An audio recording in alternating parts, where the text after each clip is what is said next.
Mr. Apostrophe, a short horror story, written and narrated by G.P. Feickert.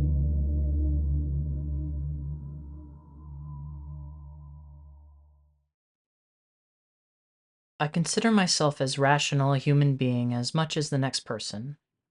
I don't believe in ghosts, demons, monsters, or anything people would categorize as supernatural.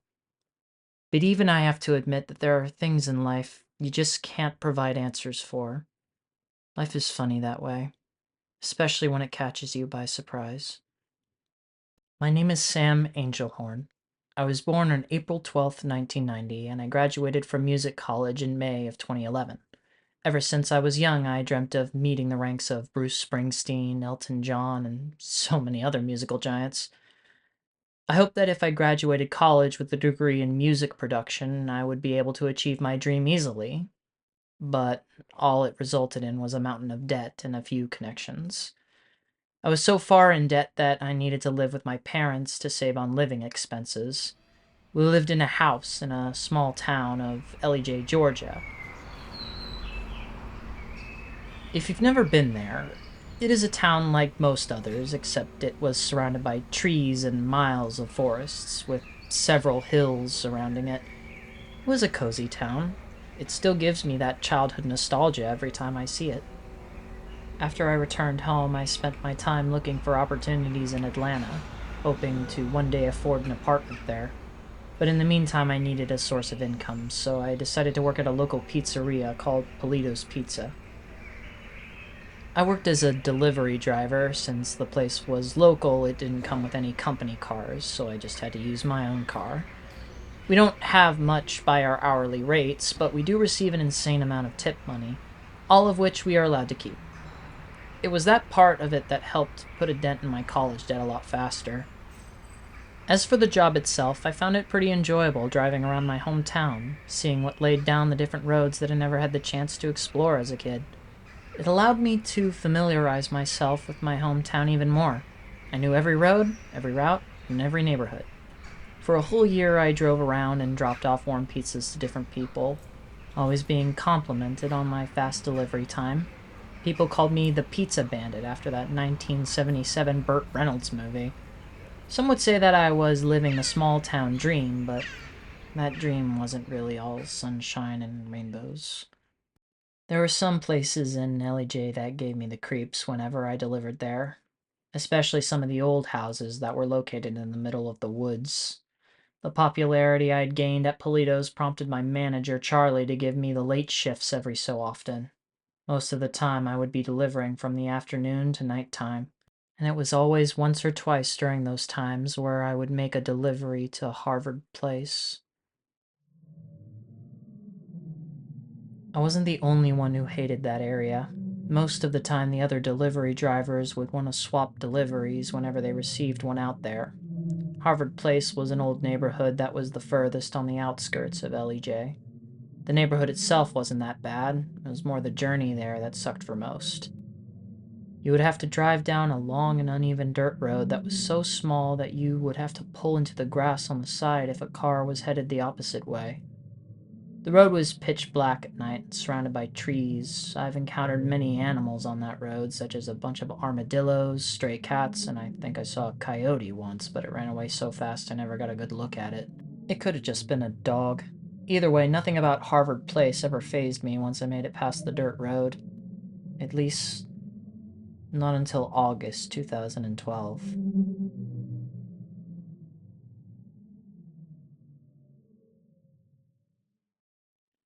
Despite it still being the summer, things were already starting to get chilly at that time, so I always brought my red and black checkered hoodie whenever I went on deliveries. The amount of deliveries we were receiving were starting to die down, but we were still gaining a good amount of business. That was when we received the first ever order from that address. An address I can't bring myself to forget. 6671 Barnaby Drive. When Charlie handed me the order and the receipt, I was used to seeing a name above where the phone number was, but instead all that was there was an apostrophe and nothing else. I jokingly referred to the person as Mr. Apostrophe to Charlie, but I didn't really know if the customer was a he or a she. I just thought that nickname sounded funny. The order was for 3 large pepperoni pizzas. I recognized the street name of Barnaby Drive as one of the streets in Harvard Place. I let out a groan, knowing I was going to need to navigate the forest trail at 10 o'clock at night. I got in my car and made the journey. I didn't see many animals on the road that night, nor did I need to pull over for any cars since none came passing by. It was just a straight shot there. I navigated my way into Harvard Place and drove down the main road until I found Barnaby Drive. I drove my car down the road and stopped once I found the house with the mailbox that had the numbers 6671 written on it. I was immediately filled with a worrisome feeling when I saw that house for the first time. It wasn't what I called a big house. It wasn't as well kept as the rest of the houses in Harvard Place. Sure, they weren't perfect with the occasional uncut lawns and junk laying all over the place, but what set me off about this place was how lifeless it all felt. The lawn was definitely untrimmed, and the driveway was severely cracked with grass growing up from the cracks. Not a single car was parked in the driveway, and the door to the garage was covered in dirt and orange rust spots scattered from left to right, with the handle looking rough from age. The porch wasn't any better either. Several plants had fused to the steps leading up to the door. The only sign of life was a small light placed above the door, but it didn't give me any sense of comfort at all. The lamp looked old, and it was making a loud buzzing as the orange light it emitted fidgeted, like the bulb would burn out any second. That buzzing sound was the only sound I could hear when I parked my car at the curb and cut my engine. I think I sat there for several minutes just staring at that lifeless house.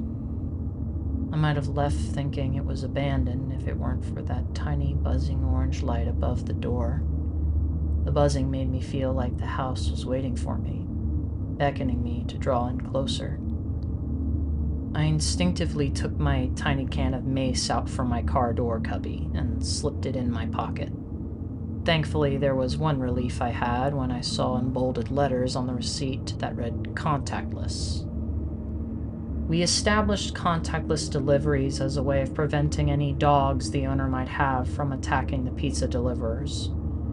It also prevented drivers from catching any sicknesses the customers might have. The procedure was to leave the pizza at the door, stand back 6 feet or more from the door, and wait until we see the customer take the pizza in so we can confirm that the order had been successfully received. All I had to do was wait. With that, I exited my car and crept up to the door. Many weeds brushed my legs as I walked up to the porch. The buzzing got very loud as I climbed up the steps. When I got close, I saw that the light was swarming with gnats and moths. I could see dots of dirt and string of cobwebs, making the light feel even more ancient. There wasn't any furniture where I could place the pizza. There was just a welcome mat under my feet. I slipped the pizzas from my bag and set them on the mat. There was no doorbell.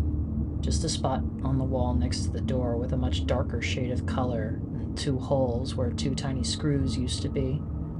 There certainly was once a doorbell there, but it had been removed for some reason. The only thing I could do was knock. I did so and immediately started to creep away from the door and off the porch. As I backed away, I made it a point to never take my eyes off that door. I just didn't feel comfortable turning my back to it. When I was at a fair enough distance, possibly more than 6 feet, I sat there in complete silence, the only sound being the buzzing of the light and the blowing of the wind. Nothing. No movement. No lights coming on from inside the house. Lifeless. I sat there for several minutes, internally begging for someone to come out and take the pizzas so I could leave. But nobody did. I normally would knock at a door the second time, but something in my gut didn't want me to do that. I had the feeling that the moment I approached the door, it would would be the moment it opened. I decided to pull out my cell phone and dial the number on the receipt. I was hoping that if I could call the customer and let them know I had dropped off their pizza, I would be able to leave without knocking again. I dialed the number, but it didn't ring once before the words "forwarded" came across my screen. Either the person I was calling hung up on me on the exact moment their phone started ringing, or their phone wasn't on. I tried recalling them a few more times, but ended up with the same result. I exhaled, coming to a final decision. I was going to knock on the door once more, and if nobody came out of the house, I was just going to leave. I guess I was more annoyed than fearful at this point. The only thing on my mind was getting this delivery over with so I could go home for the night. I went up the steps and raised my hand to knock the door once again. But I froze. I didn't even know why I froze. Something just felt off. Like my brain was telling me that something had changed. And when I looked down, I saw that something indeed had changed. When I looked down at the welcome mat, I saw that the 3 pizzas I had placed down there were gone. My mind raced at the sight of this, trying to piece together how someone managed to snag the pizzas without me noticing, or at least hearing them. Maybe it could have happened when I was dialing the phone number, but I was a very fast typer, so I couldn't have looked away for more than just a few seconds. And even if they did, then how wasn't I able to hear them? My phone was on silent, and the buzzing lights couldn't have been louder than a door, especially when there were no sounds coming from anywhere else. That's when I looked to the side of the house.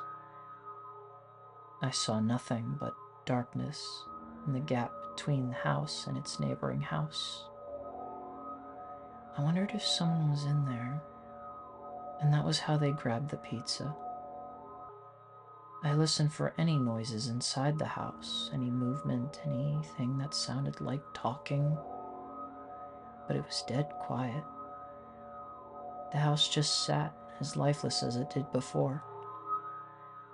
I hastily went back to my car and drove away, completely baffled by the encounter. Like I'd said before, I don't believe in the supernatural. So I spent the whole ride back just trying to work and rationalize what I had just witnessed.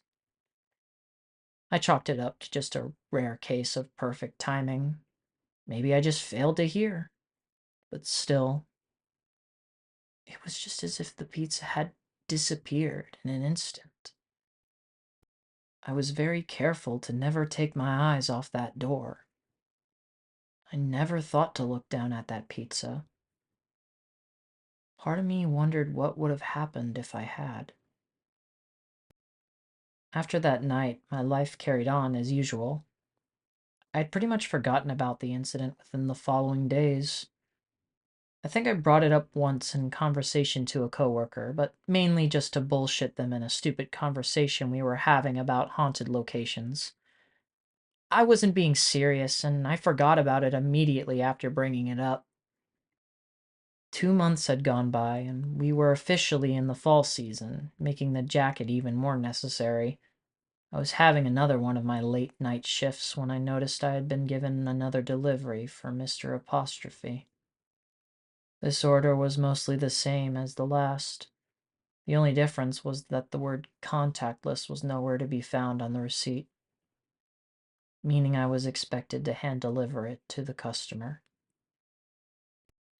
At that moment, the memory of that night came back to me. I felt like trading the delivery off to someone else. There was no one who was willing to deliver a pizza to Harvard Place, especially by trade. Everyone made me the person to trade with whenever there was a delivery to Harvard Place. But that night was the night I just didn't want to go. Of course, no amount of arguing could change the fact that I ended up going. This time I was just going to not linger. When I finally arrived at that house, nothing had changed. It was still lifeless and dirty. I made my way to the porch and knocked on the door, but once again, nothing. I stood for a few minutes, waiting for someone to leave, but nothing happened. I decided I was just going to leave the pizza on that porch and not bother waiting. I opened my bag where I carried the pizza, but I stopped. I stopped when I noticed that that bag was empty. The bag was still hot inside, like the food inside had just been removed. I was panicking a little bit. I wondered if the food had just fallen out. But I remember that in order to open it, you have to unseal it. I circled around looking for any signs of anyone. But there was just nothing. No one. This time, I didn't pace myself. This time, I ran to my car and closed the door, feeling safer than I did before.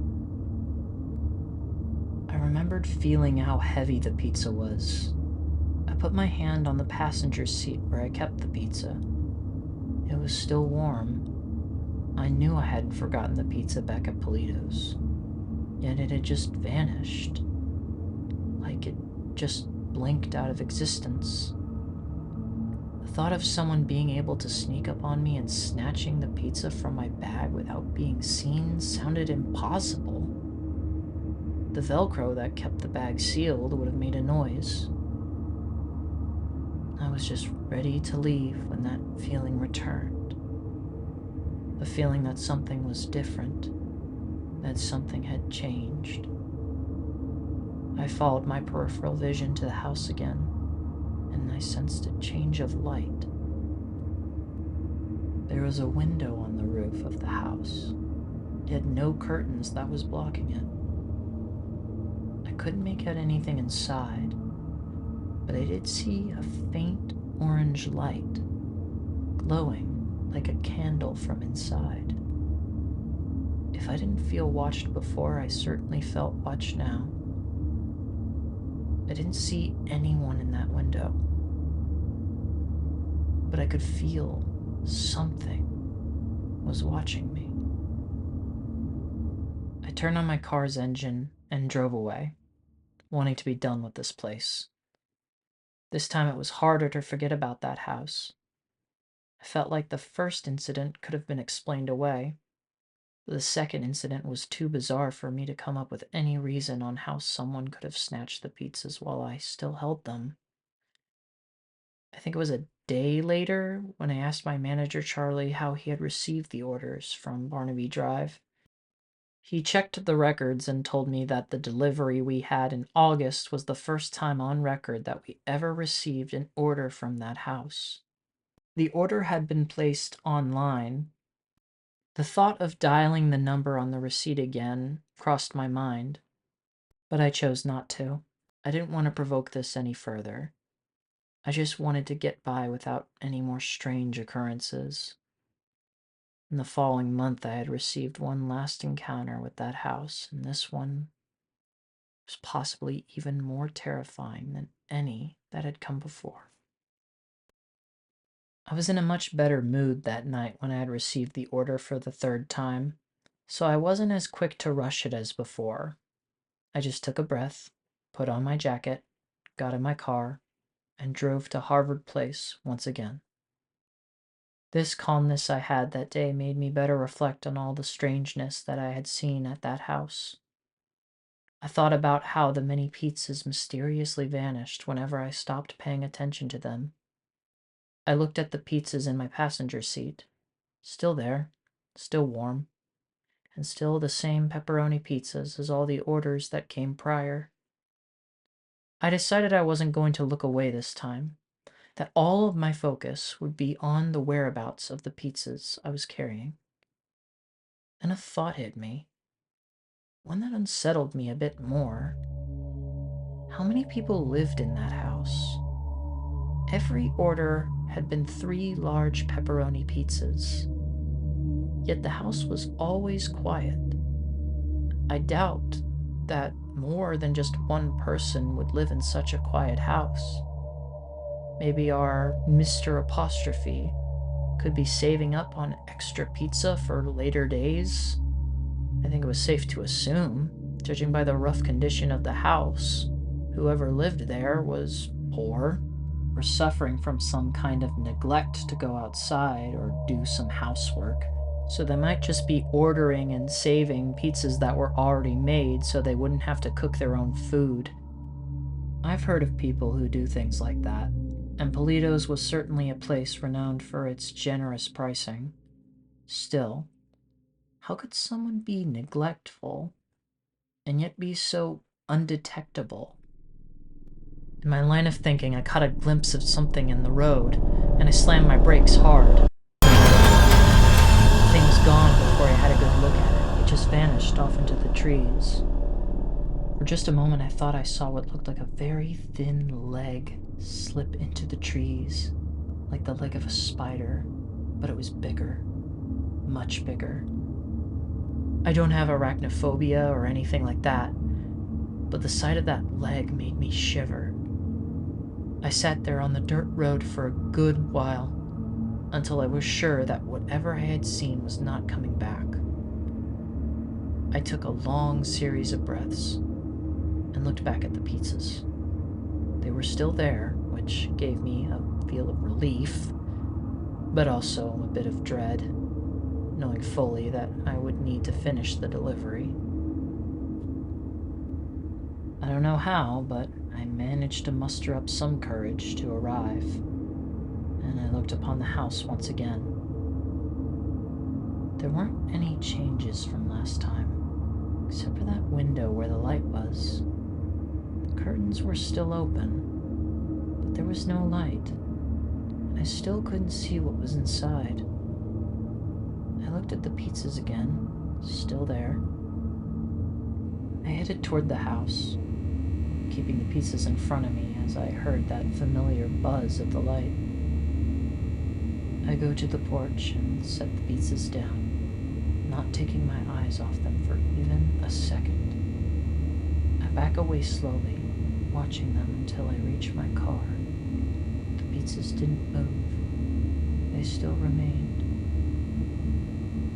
I came up with an idea on the spot to look away and look back for a quick second to see if I can catch anyone trying to snatch the pizzas. When I looked back, they were still there. I looked at the house, lifeless. I looked at the pizzas, still there. I think 10 minutes went by. 10 minutes of me just staring, waiting, studying. No one appeared. Nothing moved. I tried looking away for longer periods of time, but nothing moved. The pizzas were still there. I began to feel uncomfortable, which when I think back on was very odd. I should have been relieved that nothing strange was happening, but I had put on all my hopes in trying to see it this time around, so that when nothing happened, it felt weirder than something happening. Like something new. Something new. I was expecting it. And it was toying with me. Nothing happened. The pizza still sat there on the porch, the wind adding an air of emptiness to the atmosphere. A voice in my head just told me to leave, that I shouldn't linger any longer or else something bad might happen. I'm glad I listened, because once I entered my car, I could see a light. A faint light flickering out of the corner of my eye. What made the faint light so strange was that it didn't come from the house, but from that dark space off to the side of it. The space in between houses 6671 and 6673. A faint orange light illuminated an odd shape in that dark space. I squinted to try and get a better look at what it was. My eyes finally adjusted to what it was. It was an image that hadn't left my mind since. I can still remember everything. every detail, every contradiction. What I saw was a face that was illuminated by a flickering orange light. It was no different from the one in the window from the other night, the one that looked like that of a candle, but I didn't see any candles, nor did I see a body, just a face. It wasn't even the entire face. The light only illuminated the lower part of it, allowing me to only see the chin, cheeks, and nose of the face. I couldn't see the eyes, just darkness covering them. I don't remember seeing ears, but I do remember that odd reflectiveness of the skin. It was as if the skin had some kind of substance on it. It almost looked as if the orange light was glowing from the face. But the most unsettling thing about the face was its wide smile. Both cheeks inflated outwards on each side of the face as that massive smile came directed at me. I could tell the face was looking at me, smiling at me. But I haven't even touched on the most unsettling thing about that encounter, and it wasn't that grin, although that was certainly a close second. It wasn't even something on the face itself. It was more of where the face was. The face looked very high up off the ground. I guess would be 9 feet, and all the more freaky by how I still couldn't see the body under the face. Just the face, suspended 9 feet in the air, towering over me and my car. I didn't even bother checking to see if the pizzas were there. I can't even remember clearly what had happened, but the next thing I knew, I was back on the road again, making my way back to Polito's. I was so terrified by what I had just seen, the entire ride back was a blur. And that was the last time I had ever delivered to 6671 Barnaby Drive. I wish things ended there. But that was soon to not be the case. Hardly a month had gone by when we received another order from Mr. Apostrophe. Thankfully, we had a new girl on staff named Caroline, who wasn't familiar with Harvard Place. So when I offered her to take the delivery in my stead, she agreed. She came back not half an hour later, and she didn't seem fazed at all. It wasn't until the end of our shifts that night where I asked her about 6671 Barnaby Drive. She told me she had a hard time remembering that address, saying she barely takes notes of the places she delivers. Hell, she hardly remembers what the places even looked like. I asked her if she remembered anything, but she just shrugged, even after I described the entire house. She vaguely recalled something when I mentioned the buzzing of the light, but she still had no memory of anything strange during her deliveries that day. It was now 2013. I managed to get myself a job as a stage technician in Atlanta at the State Farm Arena. I now accumulated enough money to sustain myself, getting myself an apartment, and set up a part-time job at a fancy restaurant. I quit my job at Polito's and left LEJ. It was Thanksgiving week that year, where I returned to spend the holiday with my family. At this point, I managed to keep the memory of that house out of my mind. I was there to spend time with my family, nothing else. It was a couple days before Thanksgiving where we decided to go and eat something away from home. We all agreed to eat at Polito's Pizza. There we sat at the tables and enjoyed many tasty dishes. You'd think after working for so long at Polito's that I would grow a bit tired of their pizzas. But having been away for the better part of a year gave the taste an air of nostalgia. While we were eating our dinners, my former manager Charlie walked by and recognized me. We greeted each other and said how well we were doing. We had a nice chat for a while when Charlie brought up something that took away my comfort.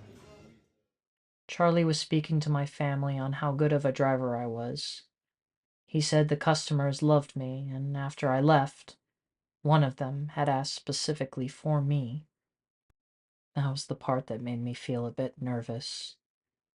I asked him who it was, but Charlie didn't recall them ever mentioning a name. I didn't often give my name out to other customers whenever I delivered to them, so I found it odd that someone would remember mine. I told Charlie this, and he said that they didn't refer to me by name. They called me the young man in the red and black checkered jacket. I asked if they mentioned where they lived, but Charlie shook his head. He told me they wanted a place in order, but only if it was delivered by me. After Charlie told them I was no longer working there, they just canceled their order. It wasn't long after that where we all left. I admit that I was shaken by that exchange, but I did what I could to forget it. A day had passed, and I was at the house relaxing by myself when I received a phone call from an unknown number. I answered, and when I did, I heard a familiar buzzing sound. I repeatedly spoke into the receiver, asking who this was, but I got no answer. All I heard was that buzzing sound. I hung up the call, only to receive another call immediately after from the same number. This time I didn't answer. I searched my phone history from last year and saw that the number that called me was the same number I dialed back in August. The one that was on the receipt for Mr. Apostrophe. On this, my phone rang again. I was not surprised this time to see the same number on it. I hung up once again, and this time I blocked the number.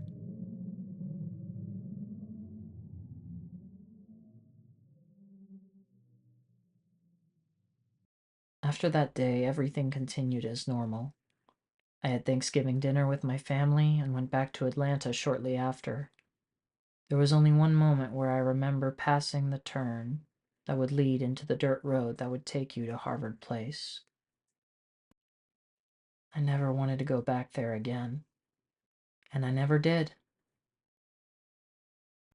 I heard Polito's got a new manager, and I haven't heard any talk of anyone asking for me or even that house.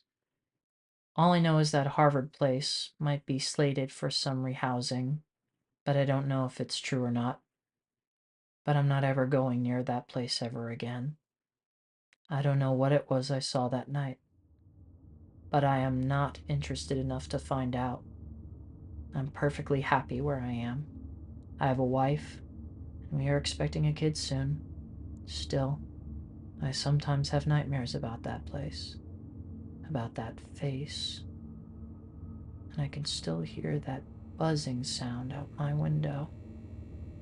Like I said before, I don't believe in anything supernatural, but there are some things in life that stick with you and make you question yourself. I did research to see how tall a person could be.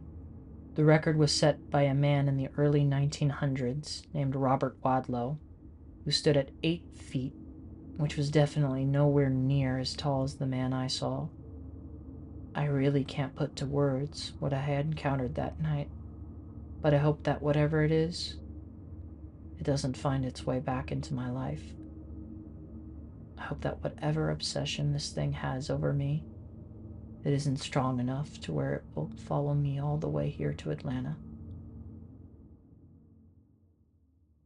But I don't know, though.